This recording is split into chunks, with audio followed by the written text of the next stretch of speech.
If you are new to Ephrata or haven't had a chance to learn much about its rich history, the Nat Washington House is a great place to start. And if the man behind the museum has his way, you might learn a little more as you walk around town from kiosks. Here with the story is Jeff Chu. For the past 2 years, longtime Ephrata businessman Mike Selleck has deeply immersed himself in the history of the Nat Washington House. Selleck loves the house so much that he bought it from the Washington family and refurbished it after longtime state lawmaker and archaeologist Nat Washington died in 2007. He was 93.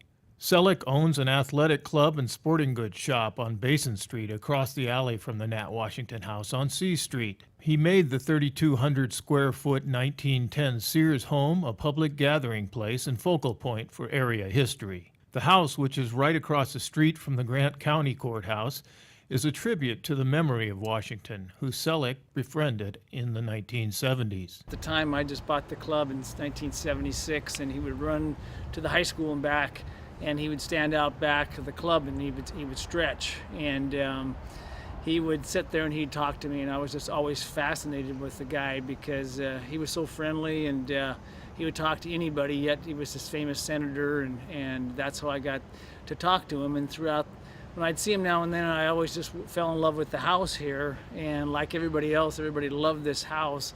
And I just kept on saying, one day, you know, Nat, I'd love to buy your house. And he would laugh and he'd chuckle and he'd walk away. Selleck was intrigued by Nathaniel Nat Washington, who lived in the house most of his life, was a Democratic state senator for 30 years, and a blood relative of the first U.S. president, George Washington. After Selleck bought the house from the Washington's surviving sons, Tom and Nat Jr., he spent countless hours in the home's basement sifting through the archives. This is basically the first project that the house took. It took almost 8-9 months just to redo. There was no grass in here. There was no gate, and on the inside, all the floors had to be redone. The bathroom, there was just the backyard was overgrown. While digging through the thousands of documents, Selleck came upon enough history and family photos to display in the home. I wasn't aware of after I bought it till I went downstairs to the archives downstairs in the basement.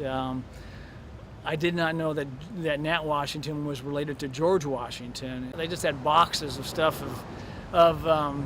you look down, there'd be something there laying on a desk of President Kennedy's invitation to the inaugural ball. Those kind of things just laying around. Today, the house, which can be rented out for special events, is a museum piece. For his next history project, Selleck is now erecting sidewalk kiosks around town to display Ephrata and the Columbia Basin's rich past. My original goal was for 41 kiosks throughout Ephrata, and I mean, you could, if we got enough interest, you could have 60 kiosks. There's that much history here. I'm Jeff Chu for iFIBER 1 News. Fascinating. We'll be right back after this.